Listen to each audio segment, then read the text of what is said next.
રામ રામ દોસ્તો, આજે એક મહાન દેશભક્તનો જન્મદિવસ છે જેમનું નામ છે નથુરામજી ગોડસે.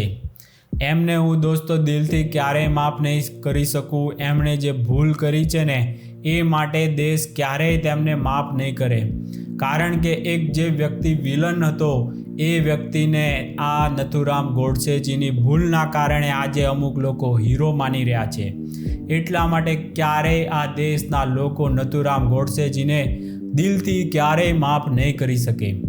પણ આજે એમનો જન્મદિવસ છે તો એ કેવડા મોટા દેશભક્ત હતા તેની સાબિતી રૂપે મેં આજે એક એમનો લેખ વાંચ્યો. એ ઉપરથી આપણે કહી શકીએ કે એ મોટા દેશભક્ત હતા.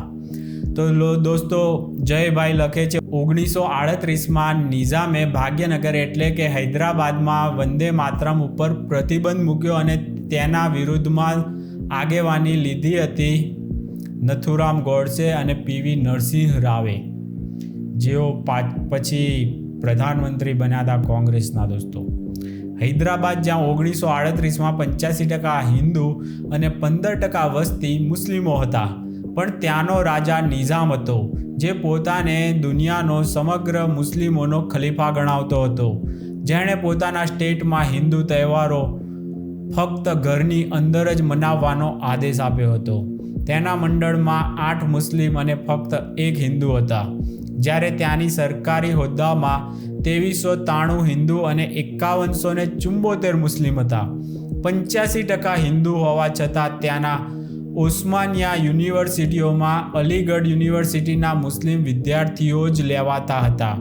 અને હાલત તો ત્યારે ખરાબ થઈ જ્યારે નિઝામે ઉર્દૂને ત્યાંની ઓફિશિયલ ભાષા જાહેર કરી દીધી. કોર્ટ, સરકારી કચેરીઓ બધામાં ભાષા ફક્ત ઉર્દૂ બની ગઈ અને તેલુગુ ભાષાના લોકો રીતસર ગુલામ જેવી પરિસ્થિતિમાં મુકાઈ ગયા.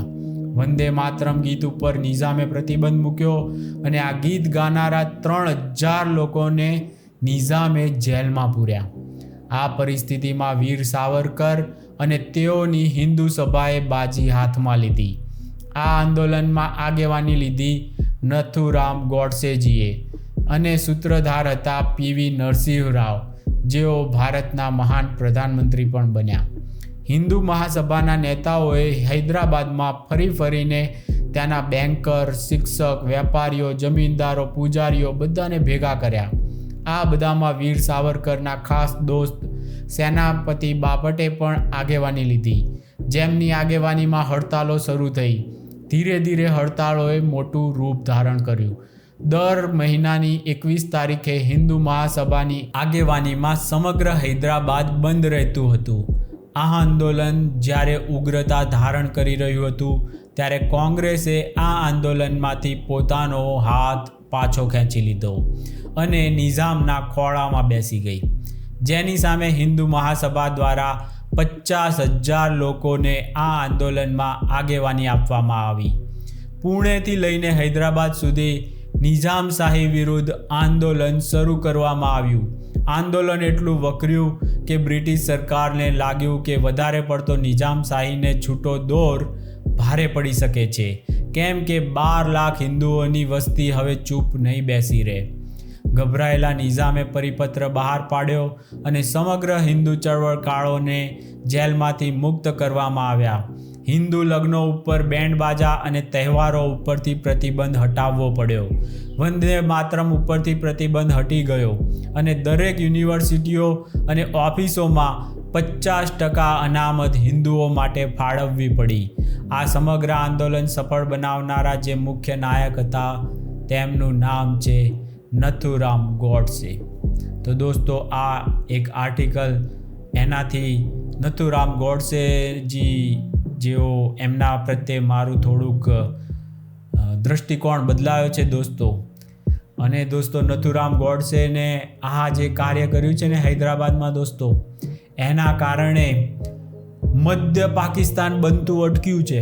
મધ્ય પાકિસ્તાન, તમને ખબર છે પૂર્વ પાકિસ્તાન અને પશ્ચિમ પાકિસ્તાન 2 બનેલા છે. એમાં પૂર્વ અત્યારે બાંગ્લાદેશ તરીકે ઓળખાય છે. પણ એ વ્યક્તિ જેનો વધ ના થયો હોત ને દોસ્તો, તો આજે મધ્ય પાકિસ્તાન પણ હોત. એટલે ગોડસેજી પહેલેથી જ એ મધ્ય પાકિસ્તાન એવા બનવા જતું હૈદરાબાદને અટકાવવા માટે તનતોડ મહેનત કરતા આવ્યા છે દોસ્તો. એટલે ભલે તેમનો સારો વિચાર હશે કે આ વ્યક્તિના કારણે હૈદરાબાદ આખું મધ્ય પાકિસ્તાન બની જશે, ત્યાં સુધી દોસ્તો નક્કી હતું કે રોડ હૈદરાબાદથી પાકિસ્તાનનો રોડ ના કરે ને તો પણ એ વ્યક્તિએ અનશન કરવાની ધમકીઓ આપેલી હતી.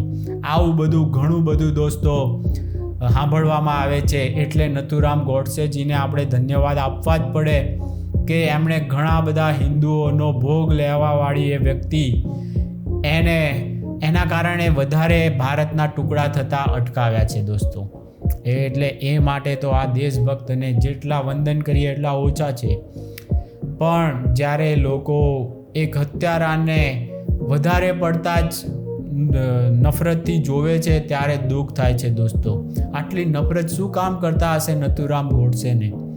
જે મહાન વ્યક્તિનો આપણે ઋણ અદા કરવાનું હોય એના બદલે એને આપણે ગાળો આપીએ છીએ. આ કેટલું યોગ્ય છે દોસ્તો? આ પણ એ નફરતી વિચારધારાવાળા લોકોએ વિચારવું જોઈએ. એટલે જ આજે હું આ નથુરામ ગોડસેજીને એમના જન્મદિવસે નિમિત્તે હું શુભકામનાઓ આપું છું અને એમને નફરત કરનારા લોકોમાં પ્રેમના બીજ વાવવાનું આ કાર્ય કરવાનું મારો એક આ પ્રયાસ છે દોસ્તો. એને વધાવી લેજો. ચાલો ત્યારે મળીએ આગળના કોઈ વિડીયોમાં. ત્યાં સુધી રામ રામ.